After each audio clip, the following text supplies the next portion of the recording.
What's up? What's up? What's up? Welcome into the Orange Zone podcast. We are your place for all things Syracuse Orange. I'm Tommy Sladek. This is Samantha Croston. We have Brendan Hodges on the producer mic. So full staff, full crew. We're your regular three.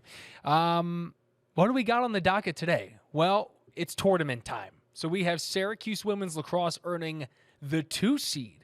We'll get into that because I think that seed in that spot might have surprised a few people. We also have Joe Girard committing to Clemson, why Syracuse fans are likely to see him at least once, if not twice next season. And then ultimately, what am I missing, Hodges? Anything? I'd sent something along, like maybe mention some softball starting up their tournament play Yes, tomorrow. sir. And Yes, Lemoyne. Sir. And And yeah, we Lemoyne. can do a little Lemoyne. Yeah, Why why not? not? Go Dolphins. So, yeah. Do you want to do OCC while we're at it? Aren't both their teams in the Final Four? We have OCC in the Final Four. The NJSAA? Isn't it like I'll look it up. It's something like that. I just forget. All those letters confuse me. But ultimately, we're back filming this on Tuesday. You'll be getting this on Wednesday. All three of us, I think, had some cool weekends. I know, Sam, you were here, but it was a fun one, right? It was a fun one, and I'm trying to think. Yes, this weekend, I called the Lemoyne semifinal game. Right. And then, as you know, which we'll talk about, they went on to, I would say, essentially pull off the upset against Pace. That was a big deal. Big time, Yeah. especially in comeback fashion. Oh, yeah. So, yeah, that was all exciting. I love, these next few weeks. This is like Christmas for me. I really feel like playoff lacrosse is so much fun. And, I'm hoping that there are maybe some upsets and some exciting things that happen. So I'm looking forward to it. Nice. You got out, got some friends in town. Yes. You were able to chill. Yes, able to chill. Yep, had some friends who used to work at the station coming up and everything. So a good, just social, fun time. And I got a new tattoo. You got a new tattoo? I sure did. What are we working with here? You mind sharing? Yeah, no, I don't mind sharing at all. It was 2 of them. One of them was like a little, sort of like a Taurus bull. I've always Yeah. kind of liked that Taurus bull symbol. And as you know, I'm pretty big into astrology. Not a crazy girl, just like astrology. And then I also got one that's sort of like a tribal looking, earthy sort of situation. So I have both of those, and I have a yin and yang tattoo in the middle. So it's all supposed to kind of be as one, balancing each other out. Rock on. I Yeah. love Cool that. stuff. Cool Staying stuff. centered. And then Hodges, you were down in sunny Miami, and there was a lot going on, dude. There You wa- were chilling, but there was a lot going on. Yeah, the girlfriend's 25th birthday. Happy birthday, Happy Kara. belated birthday, Kara, at this point. There was a lot going on. Didn't see any of it because we didn't really go down to the city that much. F1 was down there for the Miami Grand Prix. I believe the Heat were hosting the Knicks. And it's Miami, man. There's a lot going on in a city like that where it's warm, it's on the coast, and there are beaches everywhere. Big time. Yeah, it I'm was warm. It jealous. was warm everywhere. I was in Maryland, and it was beautiful. It was literally perfect golf weather. Had the boys all together. The boys. The and, buddies. The buddies. And yeah, I golfed okay. It was exactly kind of where What's I your think I handicap? ended up. Handicap 108. No. It's if I break 100, it's an awesome day. So I landed kind of right in the middle of the pack. I was as expected, but again, it was all about getting the time with some people I don't see a lot, and it was great. Enjoyed it, loved it, but happy to be back and happy to get into this because, like you mentioned, it's turning time, folks. By the way, I'm looking Yeah. at the D2 bracket right now. Wild the quadrant that the Lemoyne finds himself in this go round. Let's get right into that then. Do you want to start with that? I Yeah. mean, now that you mention it, Well, yeah. you know how Go Sam ahead. mentioned they had to go through Adelphi and Pace to Yeah. get to the tournament. Guess who they're playing in the first round? Adelphi. Adelphi. And guess who they're probably gonna have to play in the second round? Pace. Yep. And you know what? That the head coach of Adelphi, Pat McCabe, had mentioned to me. I'd talked to him on the phone a couple times because they have already played, and I called their regular season game, and he said he's like our girls know that this is going to be a 3-round fight most years, Yeah. and this is just the first round. That was previously, but it's so tough with some of these teams where they need to play each other 2 times or 3 times because do you switch up your strategy? Do you kind of stay the same? For him, Pat McCabe said, we always kind of remain the same. Like, this is our identity no matter who we play. It's just a matter of who plays the best at the things that they know how to do. And last time around, that was Lemoyne. Right. And for the folks that are maybe listening that are, they're Orange people, but maybe not from Central New York, Lemoyne, D2 program, basically right here in the city. It's like a 7-minute drive from the Syracuse campus, but very much a Division II powerhouse. And so many athletes, high school athletes from this area, end up on these teams. And so it's just an absolute blast watching these women's and men's LAX programs. The D2 tournament is a lot more regionalized than. Oh, big time. I mean, it's very, you very have by like region. a Florida/Southeast section here. You have the upstate to just like New Englandish section. Yeah. And then you have like Maryville from back home in Missouri is in one of these quadrants, which surprises me. I didn't know lacrosse was that prominent at Missouri at this point. It's not. But then you have like a team from Indiana, and then there's a Colorado there. So it's like everyone west, and then it's like 3 that are in Pennsylvania, New York area, and the Southeast. It's wild to me. Shows you the powerhouse of D2. But let's get into Syracuse. We can hop back into this in a little bit. So Syracuse earning the 2 seed. They get a first-round bye. We talked about on the last show how important it would be to get one of those top 3 seeds because those are the ones that have the bye in this tournament. And ultimately, after what we saw to close out the season, I think a lot of us, especially with where they were landing in inside lacrosse, thought that this would not be happening. So I personally was very, very surprised to see them get the 2 seed ahead of, if I'm not mistaken, Boston College. I wasn't very surprised. Why is that? Because they had a better RPI. And that's something that the lacrosse committee who decides takes seriously. Yeah. I think that when you look at the season collectively and as a whole, that's why it didn't surprise me. Is because, again, they did go on a 15-0 run. They only did have 2 losses. They had beaten not only Boston College and UNC, but also Northwestern. That's Northwestern's only loss is to Syracuse, and that's the 1 seed. Right. So I think that also is something that they probably took into consideration. But either way, definitely, at the very least, I would say they got lucky. And you could have challenged the fact that Boston College could have or should have been ahead of them. But the bottom line is they're not. And I have to say, they got an excellent draw. I mean, you look at this bracket, and even just, okay, so in Syracuse's bracket, what are we working with? We're Let's working walk it with through. the 7 seed is JMU, which to me, that is manageable. You also have Army, which let's just shout that out for a minute Very because quickly, how yes. cool. Not very quickly, like more like, I just meant to say very cool or very important. Either way. I don't even want to rush this. We'll do a quick shout out. But the bottom line is Army, first time they ever got into the NCAA tournament, and it's under head coach Michelle Tumalo, who many of you may know is a former Orange powerhouse. So an exciting moment there. That's a team that we'll be rooting for. But again, they also have Maryland, Drexel, Johns Hopkins, and Massachusetts. Mm-hmm.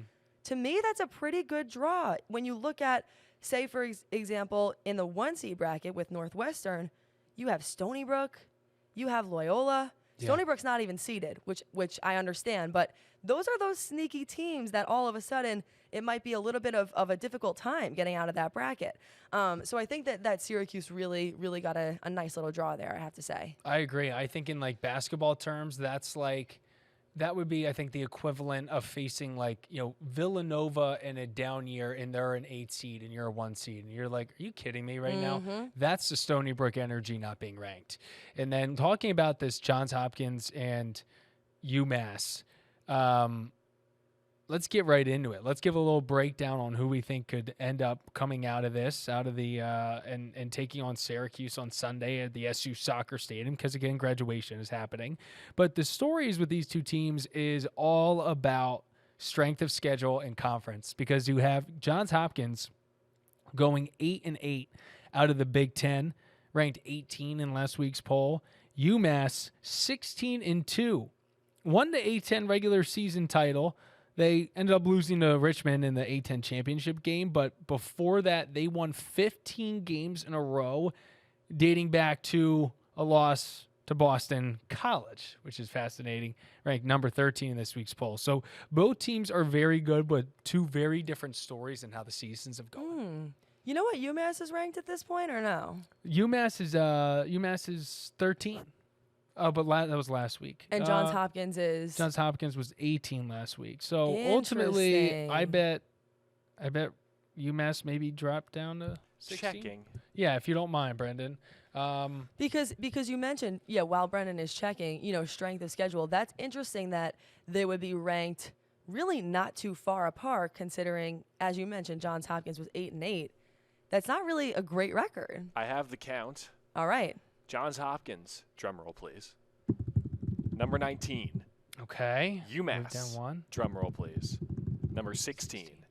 And by the way, in case you were wondering, Syracuse against tournament teams this season, 8-2. You know who their 2 losses are to. But they have beaten otherwise every team other than Boston College that they have played that's in the tournament field this season. That's pretty awesome. Yeah. And you know what? Again, I mean, I know I said last week in a way I was hoping that they would get, maybe they would be, and I see now that that's not the case, but a part of me didn't even want them to get a bye so that it could just be another game. But I think whoever wins, Johns Hopkins or UMass, that's a nice, first round game right there that they'll have to play. Without sounding disrespectful, it feels like it could be their first game anyway, if that yes, makes sense. I agree. It has that first matchup feel. You want to say it should be not a get-right game, but at least a good, solid team win. But I don't know how confident I feel saying that based on the recency bias. I think it's okay to say. I think it's okay to say that it's a get-right game because we just know that unless it goes wrong. What we've seen in these last 3 games just hasn't been the same thing that we saw in the first 15. How do we get back to the first 15? Because you have to. Because the way that they played, it's you're not going to be able to go on a run like that. But we mentioned Johns Hopkins being 8-8. Like they're the Big Ten respect. I mean, you're talking about Northwestern, Maryland, Loyola, JMU, Stony Brook. So, clearly the committee liked the schedule, liked the RPI, and keeps them in the mix. So, exciting stuff. Sunday, 3:00, SU Soccer Stadium. Yeah, you can be there. I would say we're working through it. It's a possibility. Yeah, we can't push right now. anything out there right now. Can't push anything out there right now. But that Johns Hopkins Massachusetts game is Friday too. What, if anybody's you don't want interested. to make predictions for who you want to see in the round to go to the Final Four here? You don't want to put that bad juju in the air? We could try it. You're going Final Four predictions right now? Not Final Four predictions, but who is playing to go to the Final Four out of this quad? Oh. I have my own prediction here. I want to say, just for the fun of it, I want to say Syracuse Army. That's me. That's what I want. That's what I know. want. I don't actually think it's going to happen, but I'll just go with that just because it would be magical. Yeah, I think so too.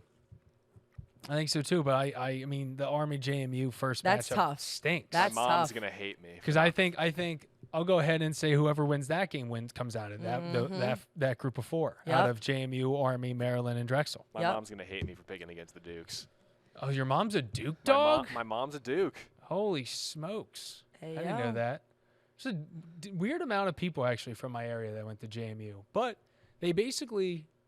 From being in PA, for being in Virginia, their out-of-state tuition was very equivalent to kind of in-state PA tuition. So it makes a little bit more sense. Cool school. Had a good time going down there visiting folks. Let's slide on. Brendan, is trivia related to lacrosse this week? It is related to lacrosse. Okay, then let's do this thing. We got trivia time. Sam, do you know how many Division I women's lacrosse programs there are in the great country of the United States of America? Over 100. There are 120. All but 12 are located in the Eastern time zone, ladies and gents. How many of those 12 teams made the NCAA tournament field this year? Ooh, Denver. Okay. 1. Where would James Madison be? James Madison stays East Coast. So they stay Eastern time zone. So JMU's out. So it would be Denver. It would be trying to think of UNC? UNC will still be Eastern. I will say this question could cause some controversy. Oh. USC? Didn't they make it? Did USC make it? Yeah, I think. I don't know. All right. Well, let's put that down as 2. If you think they made it. I don't know. I feel like they should have. Northwestern. Northwestern's going to be 3. Because they're going to be Central time zone. Northwestern, USC, Denver. Maybe. Now I'm worried about USC. Really? I don't know. Well, is USC... I'm trying to think. I don't know. Maybe I'm wrong about that. Let's keep going for the moment. They're normally a pretty good program, They are right? normally Isn't a that pretty where good Delaney program. Schweitzer was at? Yeah. Beforehand? Mm-hmm. No, I think they're in it. I'm going to go USC. All right. Stick with that. What about UCLA? No. No? Okay. So we're at 3 right now. Trying to think of any. I think it's the Midwest, and we got to think of like the SEC. Really not a big lacrosse hub at all, right? But would one of them pop out, like in Alabama and Auburn? No. LSU, nothing like that. No Vanderbilt. No. Okay. What about like Indiana or Illinois? Nope. No. So like it's got to be. I think maybe one more in the Big Ten than we're just not thinking of. Iowa? No. I think 3. Unless we're missing something, which we might be. I think it's 3. I say your gut says no USC, does it? Huh? Your gut doesn't say USC. No, my gut does say USC. I feel like they won the conference championship. USC, Northwestern, Denver. 3. Lock mine in, Brendan. Or are you doing this as a team? Is Sam going to put a different answer in? Like, hit it. As a team. Well, as a team. Not a good start. You have won this round. Yeah! Oh! I knew it. That was Yes! awesome. Do you know Yes! Do you know the most number of West non-Eastern time zone teams that can make the second round this year? I'm confused by the wording of that question. Do you know how many of those teams will make the second round this year? Is that a prediction? Yeah, like, what are you saying, no, bro? Is that hypothetical? At least this number of teams can make the second round this year. Why would it not be 3? My guess is probably just 2. Oh, Because they're because one of them are probably playing. playing each Yeah, other. good point. Good point. I wouldn't be surprised if it's like USC playing Denver. That is exactly what's happening in the Wow. first round. USC is On a playing- heater. Yeah. Great job, guys. Great job. Well, we can move on now. Ooh, God, I'm getting so hot. happy about the US. I knew I was right about that. Okay, good stuff. I'm happy you stayed with it. I really Yup, am. Yep. Let's keep moving on. Joey G choosing Clemson. It feels right. Feels We've right. been saying it from day one. It's just I think our brains were like, it makes sense seeing him in orange. It makes sense that he would continue to play in a conference that he knows pretty much by the back of his hand. He not only knows and has probably started to understand the Clemson system naturally from his times playing them, but he's going to be going up against teams playing them for possibly a 10th or even more times. It's so crazy. I mean, honestly, I feel like if anything, no matter how you felt about Joe Girard as an Orange fan, you have to think it would probably bring out some more people to that Clemson game that's here in the Dome, because who wouldn't want to see that? It's exciting. 100%. And there are Joe Girard haters out there, and they're an odd. Some of them are an odd breed in just how much I think they want to blame these last few years on Joe. I was having a great conversation with our coworker Matt Mulcahy last night, talking about why is that, and we think that a part of it may be because Joe, coming out of high school, was scoring 50 a game. He's New York's all-time leading scorer, and I don't think that will ever be broken. And so I think there were some people with him coming to Syracuse expecting him to be GMAC on steroids, expecting him to be the next Sherry McNamara at the least. And so when he didn't hit that in his 4 years, but he hit here, for whatever reason, that wasn't enough. And then there was some people even talking about his hustle, all that. Joe Hustle, if you want to say by anything, I mean, like that kid, even when things weren't going right, you knew that he wanted to be giving it everything. He loved this school, grew up rooting for them. And now he has a new opportunity, and I think most of this fan base, I would put it even at 90 or 95%, will clap for him when he comes back next season. I 100% agree. I think, if anything, to your point, perhaps the expectation just didn't fit the reality. Yeah. You know, maybe people's expectations were just a little bit too high. And honestly, I don't know if that's fair. There are a lot of people who do great things in high school and become nothing in college. You know, it's just a completely different game. It's a totally different level, and it takes a little bit of an adjustment period. I thought he did more good things than bad when you weigh his entire career. Would that be fair to say? I think so, absolutely. I mean, again, he was a part of a Sweet 16 team. He was a huge part of that, and just draining threes like no tomorrow, especially in that WVU game to start things up. And ultimately, he built his brand here. You go to those games and you sit there afterwards, right? There are kids ages, I would say 9 to 13, they're obsessed with Joe Girard. They're obsessed with him. Like he has built his brand. He's been building his brand since high school. And so just as a player that I think we maybe don't see being this NBA superstar, go get your bag. Go take this 5th year, be the college athlete and be a star at it. And go take advantage. And Clemson's going to give him that opportunity, clearly, with, I'm sure, NIL plus more. And we wish him all the best. Good luck, Joe. Good luck, Joe. And sliding over from there, SU softball, getting into the tournament. Brendan Hodges, what do we got? What do you got for us? Yeah, SU softball. I think everybody gets into the conference tournament for softball. Unlike some other sports, as far as I can tell. Feels targeted. It's not targeted at all. It's just the truth. Like I see. They're not men's lacrosse. They just don't even have them. I see 10 teams on this list. Syracuse is 9 of 10. They play Virginia. Tomorrow, Wednesday, I should say, 1 o'clock on the ACC network. Yep. And the winner of that game earns the prize of playing the top overall seed, Florida State, on Thursday. Seminoles are a wagon. They have been one of the best teams in the nation for a long time. And obviously you have a team like Clemson who, albeit in their infancy, recruited a bunch of grad transfers from smaller schools in South Carolina, recruited a bunch of absolute all-stars. I called a game between Syracuse and Clemson during my grad school year, and a young woman on their team, I can't remember her name, hit the cycle in home runs. That's insane. She started off with a 3-run home run, grand slam, then hit her 2-run shot and solo shot to finish up a game on Mother's Day. So Syracuse mothers did not go home happy that day. Ooh, man. 5-inning blowout. Oh, it was something to see. But they got some players. So you could obviously see, I would think, Florida State, depending on who ends up second, maybe even third, a couple teams out of the ACC in the dance this year, or the Women's College World Series, as we should call it. Okay. Awesome. Any final thoughts? I think my final thought is just, I really hope, even if no matter what happens with Syracuse in this upcoming NCAA tournament, and I'm going with tournament, by the way, not tournament, because that's what Matt Mulcahy told me to do. So I'm officially, don't listen to I'm him. officially Don't a listen to tournament him. girl. It is tournament. I think that a lot of it's not though. What's the first part of that? In upstate New York, it is though.